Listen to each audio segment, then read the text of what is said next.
Welcome to Activate Ayurveda, a podcast where I bring you knowledge at the intersection of modern science and ancient wisdom, aiming to bring Ayurveda into the modern world. Today's episode covers something quite novel. We're going to be discussing functional medicine, which is a relatively new subfield of Western medicine that aims to prevent and treat disease at the root cause, quite similar in spirit to Ayurveda. In this episode, you'll learn about what functional medicine is, how it intersects with Ayurveda in clinical practice, as well as a lot of practical advice on protein and wheat consumption, and some pillars of health, an overarching framework for addressing health that combines functional medicine and Ayurveda. All of this will come through the format of the story of an accomplished physician who's integrated functional medicine and Ayurveda inside his clinical practice and has had deep training in both. I hope you enjoyed the episode. So today we have the pleasure of having Dr. Akil Palanisamy on. Dr. Akil Palanisamy is a Harvard and UCSF trained physician who is extensively trained in integrative and functional medicine as well as Ayurveda. His clinical and his public work integrates the best from conventional medicine and holistic medicine. He's also the author of two books, The Paleo-Vedic Diet and his new book, The Tiger Protocol, both of which I really enjoyed and learned a lot from. So thanks for being on the show, Akil. Thank you so much, Kush, for inviting me. Totally, yeah. So I guess we can just dive right in, and I think the first thing that would be really great is to hear a little bit about your background, especially to hear about what your personal journey has been like through medicine and how you got introduced to Ayurveda. Yeah, absolutely. So I didn't really have exposure to Ayurveda when I was growing up because depending on the family, even though we were from India, we didn't really do much that was related to Ayurveda. But it began during medical school when I actually developed a mystery illness that Western medicine couldn't really help me with. I had unexplained severe fatigue, chronic pain, weight loss, and I could no longer sit upright or use a computer. And I actually had to stop my medical training because the conventional treatments like physical therapy, anti-inflammatory drugs were not really solving things. And so I sought out alternatives. And that was when I first met with an Ayurvedic doctor in the San Francisco area. And she really taught me a lot about the basics of Ayurveda and living in tune with my body type and constitution. And as I started to work with her and make changes, that was the key that really turned around my health. And then I, resolved my issues and felt better than ever before. And then I decided I really wanted to train in Ayurveda and, bring that to my future patients.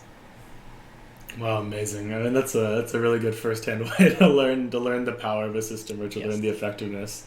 And so then, what was your training in Ayurveda like? I know you spent some time in South India and Kerala doing training there. What was your experience like, and how did Yes. that go? Yeah, I did it in parallel with my medical training. So during like summers off from medical school, I would travel to India, and I started out in Coimbatore in South India doing a certification program, like a summer program over a couple of summers, and then I created my own internship and residency with a doctor in Kanyakumari called Dr. Mahadevan, who has his own Ayurvedic hospital that people travel from all over the world to stay there. And so I kind of apprenticed with him as well for some time in terms of learning more of the clinical side, how to implement care and how to see patients. And so I kind of crafted my own training program because there isn't really one established way to do that. There's many different options. That's really interesting. I'm curious about what the comparative differences you saw between the Ayurvedic hospitals in India and the sort of conventional Western way of treating things in the U.S. were.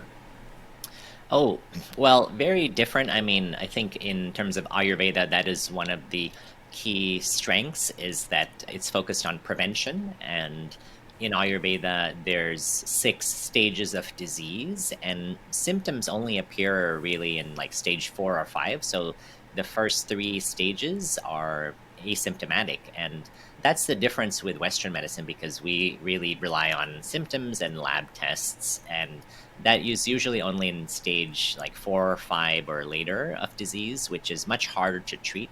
So I think what I saw was people being able to treat their symptoms or conditions much earlier and even prevent the development of disease, which is one of the strengths of Ayurveda.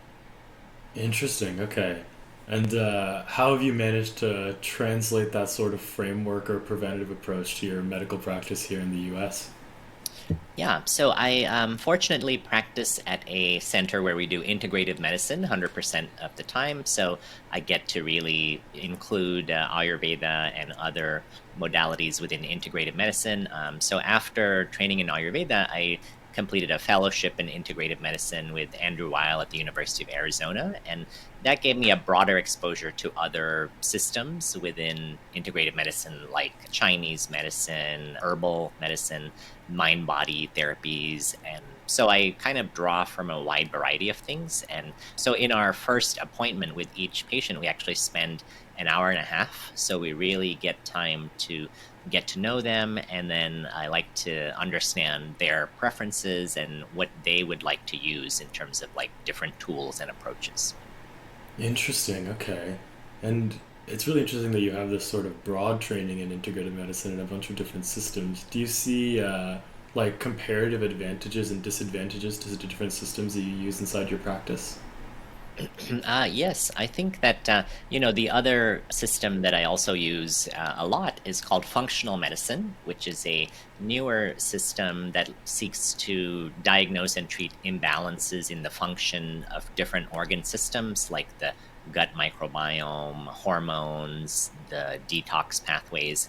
But that uses lab testing, more specialized lab tests that are newer, but I think of functional medicine and Ayurveda is very similar in that they both are seeking to catch disease at the earliest stage and also try to correct imbalances that may not be causing symptoms yet, with the goal of preventing the development of illness. So I think of Ayurveda as the original functional medicine because that's what their goal was. And then now with a lot of new testing of the microbiome and saliva testing and functional medicine tests, I think that gives a lot more data which we can use to this root cause approach.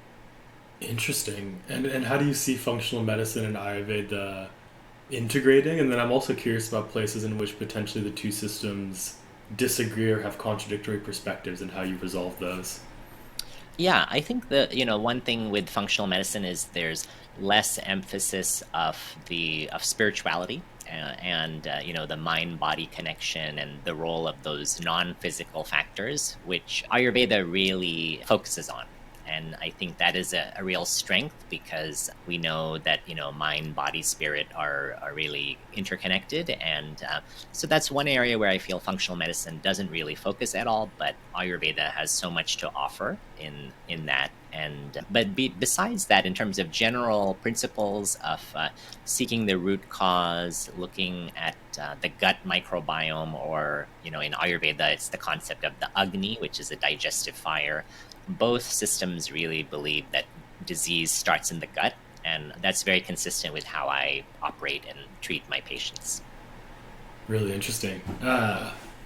Also, on a personal note, I think before reading your book, functional medicine was something that I'd heard of on the periphery of my awareness, but I'd always kind of dismissed it. Seemed sort of I kind of assumed it was pseudoscientific. I was just like, okay, that's something that's happening over there. But then reading your book really opened my eyes to the fact that this seems to be the sort of system of preventative medicine that I was looking for inside Western medicine already. So I'm really curious to hear more about the development of this sort of system and how the methods and procedures came to be and the sort of evidence that was gathered and the theory behind the system as well. Yeah, so it was originally, I think the term was coined by Dr. Jeffrey Bland, who is one of the pioneers in functional medicine. And so about 20 years ago, he formed the Institute for Functional Medicine, which is a national organization that establishes like certification and standards of treatment. And then the research has been ongoing for, now 30 plus years on a lot of these newer tests of the microbiome and other saliva testing for cortisol, for example. So I think you're right in that it's definitely still a long ways away from the kind of research we have in conventional medicine and that level of certainty, but it's slowly building and the evidence base is slowly growing and practitioners are benefiting from that. Interesting. One other sort of general question I had about balancing, I mean, this is probably more generally applicable to all of Western medicine and not just functional medicine, but it's sort of this balance between a system that is quite new and has been developed in the last decades to maybe century and a half in aggregate, and hasn't yet really had time to look at long-term effects and sort of intergenerational effects versus a system that's had the time to build up that I guess, yeah, that depth of knowledge. So I'm curious how you balance those two perspectives, and specifically how you look at functional medicine and the potential, yeah, just like how the kind of knowledge and practices that you guys use will play out over the longer term. Yeah, I think that's definitely an area where we need more research and more time to really kind of see a lot of those things. I think with Ayurveda, that's definitely one of the strengths is the empirical knowledge base that's developed over 3,000 years and that really long-term understanding. So I think for sure that's one of the strengths of Ayurveda. And yeah, and then with functional medicine, that's why I tend to be pretty cautious in terms of um, implementing things, and especially if they're newer, even within functional medicine. I try to stick with more established research guidelines whenever available, and I think we do need more time and more research going forward. Interesting. Yeah, that's really good to hear. Yeah, I'm curious what you would say, what tools from functional medicine and Ayurveda would you recommend for otherwise healthy people that want to prevent disease and improve health? What are some of the highest leverage points from both of those systems?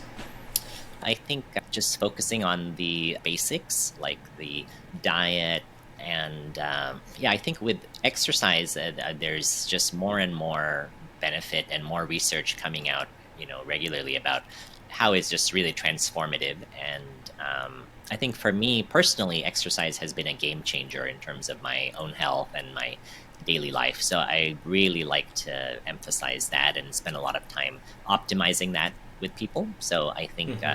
focusing on those basic core foundational areas like diet, exercise, stress reduction, which is critical, and also adequate sleep, that's where I emphasize, most people should focus. I see, I see. And let's say someone has most of those, like, sort of in check, dialed in. Are there places or tools from functional medicine, for example, you'd recommend? Because I've heard a lot about sort of detoxification procedures from functional medicine for removing, for example, heavy metals. And yeah, I'd like to know a little bit more about the broader context and the broad perspective on whether you think these kinds of tools are useful for otherwise healthy people that aren't facing some kind of chronic disease moment to moment. Yeah, I think in terms of a healthy person who's not dealing with major disease, I do think it's good to have more advanced lipid testing to look at your, instead of your basic cholesterol panel, just measuring LDL, HDL, looking at the ApoB, apolipoprotein B, looking at the LDL particle numbers and subtypes. I think that has been shown to be better as a risk factor predictor for heart disease than the traditional conventional cholesterol panel. So that's something I think is useful because you're potentially getting information that's actionable and could be very different from your conventional testing. So I think that's one example of a really useful test. Beyond that, for some of the more advanced functional medicine testing, like heavy metals and testing the microbiome, I recommend all of that based on symptoms. So if a patient's having a lot of gut issues, then I think it makes sense to test the microbiome. And if they're having autoimmune disease or neurological disease, then it makes sense to test for heavy metals. So I think it otherwise is tailored mostly to like disease or symptoms. And I wouldn't recommend like huge workup for someone who's completely healthy. I see. Okay, that makes sense. One thing I'm curious about, you touched on this a little bit previously when you talked about how one of the big advantages of Ayurveda is that it's a system of mind body medicine and not just body medicine. Mhm. I'm curious more broadly if you look at the way the Western medical system functions right now, What do you see as the most promising places for Ayurveda to integrate and act in complementarity to Western medicine? Yeah, so I think in the area of chronic disease management, it's Ayurveda has a lot to offer because in Western medicine, we are very good at treating acute disease, infections, trauma, injuries, excellent for acutely stabilizing a person. But then, in terms of what happens after that, the long-term management of chronic diseases, which is that's the majority of our disease now, Western medicine doesn't focus on diet and lifestyle and stress and that mind-body connection, which are all like really fundamental for long-term health. But in Western medicine, we focus more on the right drug and the right medication, which has its role. But I think that's where Ayurveda can come in to really address those other root cause factors that are key for long-term health, like optimizing diet and lifestyle. And then, it's very common that people don't give enough attention to stress management. And I think Ayurveda as well is so strong in terms of mind-body techniques and practices that give people a variety of tools that they can use to improve that mind-body connection. Definitely, yeah, I totally agree. And I'm curious, do you see with your role within the Western medical system, do you see what do you see as the sort of practical, pragmatic path forward for Ayurveda being able to integrate? How will more people get access to Ayurvedic treatment and knowledge? Well, I think practically speaking, the issue of licensing is important because that's one of the ways that Chinese medicine and acupuncture has really excelled. Almost all 50 states now in the US, there's certification and licensing for acupuncturists. And that really helps with the growing, a system within our modern medical world and also having those standards. So I know that the National Ayurvedic Medical Association is working on that in terms of establishing standards for national licensing of Ayurvedic practitioners. And I know it's a work in progress. I'm glad they're working on that because I do think that is one of the important requirements to start practically including Ayurveda in our healthcare system. Yeah, that makes a lot of sense because there's a whole bunch of variance in terms of the level Yep. of education and training Right. and quality that different practitioners have. Yeah. I'm also curious about the level of awareness of Ayurveda and the broader Western medical community and system. How aware are doctors and physicians about the existence of Ayurveda? How open are they to using it in their practice or recommending it? Yeah, I think not very aware. And I think that reflects also just the general population in the US. Most people really have not heard of Ayurveda and don't know anything about it. And I think that's the same within the profession of medicine as well. And so but there's opportunity there because this is something that is quite new and can provide novel ways of thinking about things. But I think we have a long way to go in terms of education and teaching people about Ayurveda, raising awareness about it, because I think the baseline level is quite low in terms of that. Mm-hmm. Yeah. Mm-hmm. And in your interactions with other physicians and the general public, what have been the most effective ways to communicate the effectiveness or the promise of Ayurveda? So, a couple things. I think one is discussing my own experiences with patients and treating people and giving examples of cases that I've worked with, especially to other doctors, because then they can kind of see how that works. I think also I do try to do educational events, giving talks, podcasts like this one, and I've done grand rounds at Kaiser and other big healthcare systems on Ayurveda. So just trying to get out there and do speaking and teaching about the content. And during that, I do include discussion about some of the research that's going on. And I think that also helps with establishing the legitimacy that there's ongoing research. And, that's an area that we're pursuing as well. Are there any big skeptical questions or hurdles that seem to come up very often in these kinds of conversations? I do get a lot of questions about homeopathy because in the minds of many people, they think of them as one, like homeopathy and Ayurveda, possibly Interesting. because in India, both systems are practiced.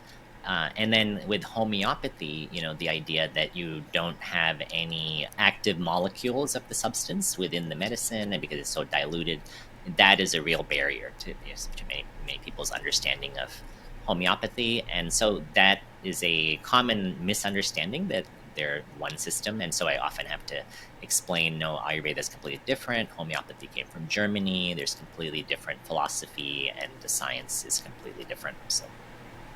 Interesting. I had no idea about that. That sounds very interesting to know. Yeah. I'm curious what you think about homeopathy, because from reading the scientific literature myself, I came in very skeptical, and there's actually, from my very brief examination of the literature, there seems to be a good number of meta-analyses that suggest that the effects from homeopathy are not just placebo. And when I saw that, I was very surprised, and I'm curious to hear more about what your perspective is and what you think. Yeah, I agree. I think there is definitely evidence of some type of clinical effect. And I think that what we don't have yet is really a good, solid understanding of the mechanism, because it's something that really is beyond probably our conventional understanding right now. And that's something we need more study and research to figure out. But I do think, the evidence is there that shows it's more than just a placebo effect, and that there's something clinically, working there. That's very interesting. Yeah. One hypothesis I've heard is that despite there not being any presence of the original chemical entity inside the medicine, that the interaction of the chemical entity with the base substance alters some property of the base substance that provides medicinal effect, which I haven't seen any personal evidence for, but at least seems like a plausible physical explanation rather than there's no chemical present at all. Right. Yeah, exactly. I think there's a few kind of plausible mechanisms, and I think it's interesting that there is a clinical effect, so we have to take it seriously, I think. Definitely, yeah. I think actually my exposure to Ayurveda opened my eyes to the potential of some system like this being functional, because Ayurveda is broadly also seen as kind of pseudoscientific, or not a rigorous system as well. Yeah, one thing that I found very interesting in your book that I wanted to rehash a little bit here for another audience is your discussion of wheat, because wheat is something that in Ayurveda is often highly recommended, both generally and in particular circumstances. But you have a lot of discussion in your book about how circumstances have changed, and the wheat that we are facing and dealing with nowadays, it's very different than the kind of wheat that our ancestors might have eaten, and all kinds of other considerations that sort of change the calculus. So yeah, I'd love to hear your general perspective on wheat, and maybe an opinion for the public to be able to take in and integrate into their lives on how they should be viewing wheat and incorporating it into their diet. Oh, yeah, absolutely. So I think it is true that wheat has changed a lot in the past 100 years, and through genetic modification and hybridization, the chromosomes have been manipulated in order to make wheat more productive. But the result of that is that it's quite different from the wheat that our grandparents might have eaten, or in Ayurveda for thousands of years, when they've recommended wheat as a beneficial whole grain. It's very different in properties from our modern wheat. And I think for that reason, we're seeing a big increase in gluten sensitivity and celiac disease, different forms of reaction to wheat. And I do think there's a spectrum where celiac disease is one end of the spectrum. It's the most severe reaction, but there could be moderate or mild, what's called non-celiac gluten sensitivity. And I think the gold standard for diagnosing that is really an elimination diet followed by reintroduction. So I recommend that at least once for people to observe, eliminate wheat for at least a couple months, and then plus other things as well as part of a general elimination diet, and then reintroduce them one by one systematically to track if there's any change in symptoms or change in any physical findings. And then if not, then I think it's probably okay to keep it in the diet. But if there is, then that's the argument for reducing intake. I see. That makes a lot of sense. One other interesting fact that you mentioned in your book is that the variety or the subtype of gluten that's present in modern wheat is actually very different than the kind of gluten that would have been present, or at least in proportion is different than the kind of gluten that would have been present in more ancient strains of wheat. Yes, exactly. And so that's why if people do want to eat wheat, I'm more in favor of those ancient grains, as like einkorn wheat and related grains. And then also sourdough bread, if it's like traditionally fermented, most of the gluten is broken down by that fermentation process. So sourdough bread is also, I think, a healthier option for many people who are still interested in incorporating wheat. I see. And what do you think the closest analog is to the ways in which, let's say you're using ancient grains, what's the closest analog to the ways that our ancestors, or maybe an Ayurveda that's recommended to prepare wheat? Should you buy whole grains and make flour yourself? Or yeah, what would you recommend as the process for consumption there? Yes, I would say definitely starting with the whole grain and then either cooking and having the grains whole, which is probably like the very best way to get all the benefits. And second best would be, yeah, making your own flour from those ancient grains and using that in making either a sourdough bread or other dish like that. But I think keeping it in the whole grain form is probably the ideal. I see, I see. And in your book, you mentioned, I think, soaking and fermenting as well as part of the process for preparing wheat. Can you talk a little bit more about that? Oh, yes. Yeah. So with all grains, we do recommend soaking them, in water at least for overnight before cooking, because that inactivates some of the what are called anti-nutrients that are present in whole grains, things like phytates and lectins, and then sprouting or fermenting is another way to reduce those anti-nutrients, and that applies to wheat, but also any whole grain. I see, okay. That makes a lot of sense. Thanks for that Yeah. information. I think something else on the diet and nutrition level that I'd love to talk to you about is protein consumption, Hmm. and specifically protein consumption for vegetarians. Because in your book, you mentioned, and you've had a lot of experience with sort of transitioning to a diet that incorporates meat as well and seeing a lot of health benefits from that.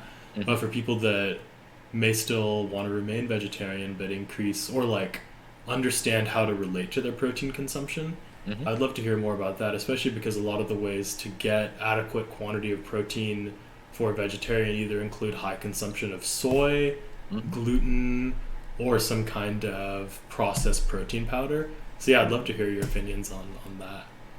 Right. Yeah, I do think protein is very important, and many of my patients don't get enough protein for maintaining muscle, which is related to longevity. Also, protein is very satiating, so it can help with weight loss. So I think for vegetarians, yeah, incorporating beans and legumes are one of the best sources of protein, and also, very good for the microbiome. So that's really, excellent.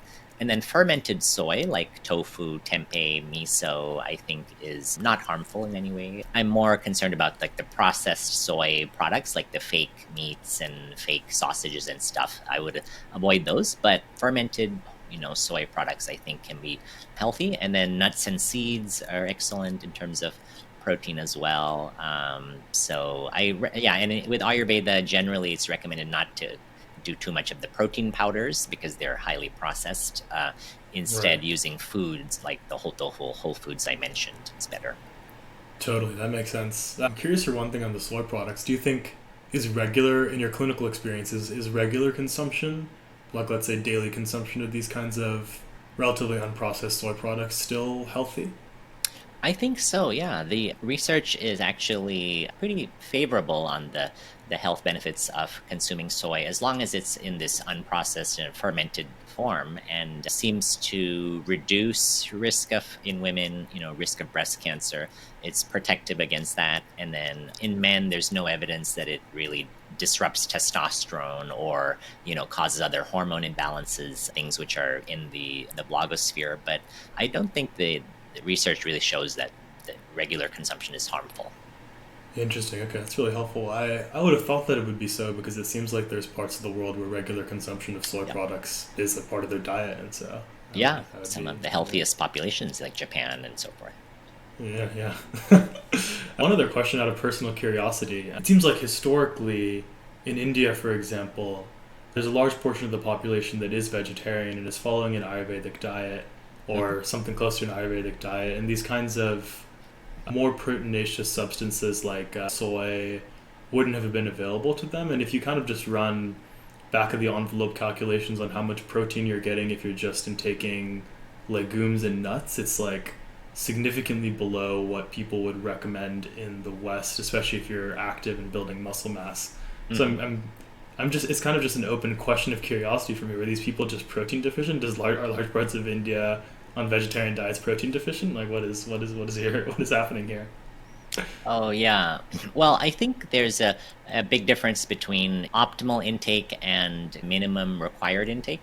So I think there's quite a broad range within that. And I think that probably many people in general, in India and other countries are not getting enough protein. And I think they probably have enough to prevent, any like serious deficiencies or issues. But in terms of what's optimal, I think, yeah, I see this a lot with my patients here in the US as well. Just, it's not something many people think about, like getting enough protein. So, yeah. That's very interesting. Maybe a few more questions before we wrap up our conversation. One question I'm really interested in: can you share any particularly noteworthy patient transformations that you've seen using Ayurveda? Oh, yeah, absolutely. And so I think, in Ayurveda, we have to explain that there's three doshas or forces which are governing everything in the body. And those are vata, which you can think of as wind, pitta, which correlates with fire, and kapha, which is earth. And Ayurveda is really a system of focusing on balance and getting the doshas in their optimal state is the goal with Ayurveda, because when the doshas are in balance, person is in good health. And so when we treat people, we generally use those factors to diagnose. And what I commonly see is imbalances in vata, which is the wind dosha. And so I'll give an example of a patient. So I saw a woman who was in her 40s, a young mother of two who was dealing with a set of issues like constipation, dry skin, dry eyes, and so forth. And she was recommended to drink lots of water for the constipation, but she loved iced water. And so she would drink, 2 bottles of iced water every day. And she was eating a lot of salads and, things like that to try to get her digestion going. But all of those are very cold in terms of qualities. And with Ayurveda, it's a qualitative science. So Vata, as the element closest to wind, has all the qualities of wind. It's cold and dry and light and mobile. And so the diet she was eating was actually aggravating Vata because it was cold and dry and, with a lot of salads and iced water.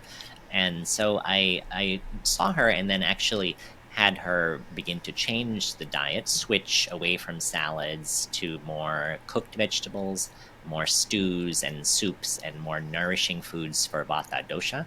And then also switch from the iced water to cold or to hot water, or at least room temperature water. And finally, I had her add a lot more spices into her diet because those are warming and help to balance Vata. And after about 3 months, she reported that her digestion and constipation was like 80% better. So that was the first thing in years that had really helped, because had tried laxatives, it was trying, diet, nothing was really working. But I think that's a good example of something that's not really intuitive that Ayurveda can offer, which is that a raw food diet, is not for everyone. And depending on the dosha that's affected, it might actually be doing harm. And so that's where one example of how Ayurveda could really be helpful. That's really interesting, and I like that example because it's basically just treatment by changing diet and Mhm. from very minor lifestyle things. There's no medication involved and no kind of invasive interventions. It's quite incredible. Right. Thank you for sharing that. I think one more thing that I'd love to talk to you about. A lot of the questions that I was asking you actually came from the course of reading the Tiger Protocol and the Paleo Vedic diet. So I'd love to hear more from you about why you wrote the Tiger Protocol and the sort of biggest takeaways from it that people in the audience might enjoy hearing about and what they might pick the book up to read about. Oh, yeah, absolutely. The Tiger Protocol refers to an acronym, TIGER, which refers to these 5 root causes for inflammation and immune dysregulation, autoimmune disease. And those are T for toxins, I for infections of any type, G is for gut health, E is for eating right, so the diet, and then R is for rest, so encompassing sleep and addressing stress. So I found that these five causes are actually drivers for our modern chronic disease epidemic, especially with autoimmune diseases, they're rapidly rising, and then also things like heart disease, diabetes, obesity. And so I wanted to bring together these five root causes and explain steps to counteract and address each of them. And that's the focus with the Tiger Protocol, is really also preventing these diseases, chronic diseases, but and helping people who already have them to treat them in a more holistic way. I see. And I think you mentioned that autoimmune patients are some of the people that could benefit most from this kind of knowledge. Is that right? Yes, exactly. Yeah, because in autoimmune disease, a lot of these factors like the gut microbiome and toxins and the diet are really big drivers of inflammation. And so those can be tools that patients can intervene, on their own to kind of proactively take steps to improve their condition. I see. Okay, that's really interesting. Would you be able to share perhaps the top three pieces of advice condensed from the Tiger Protocol for a patient with an autoimmune condition, things that they can take away now and apply to their life? Yeah, I think I would start with the toxins, because the reason I included that first in the protocol is I believe they're probably the biggest unrecognized factor in driving autoimmune disease. In the book, I review like 20 different toxins that have each been linked to increased autoimmunity and talk about how to reduce exposure to these toxins. And then the body has its own, intrinsic detox capacity. So we just have to strengthen that with the right foods and the right strategies, like for example sweating is a really powerful way to detoxify. So either in through exercise or a sauna, any type of sweating is important for regular detoxification. And then second, I would focus on eating to support the microbiome. I'm a big fan of the prebiotic foods, which are foods that have fibers that feed our bacteria in the microbiome. And some of them are surprising. So in the book, I list, like dozens of different options so people can choose from. For example, clove powder is one of the richest sources of polyphenols, which is great for the microbiome. And chestnuts are as well in terms of nuts and seeds. So finding foods that really support your microbiome is important for the long-term health. And then third would be really the role of stress, because I think that's often the hardest area for people.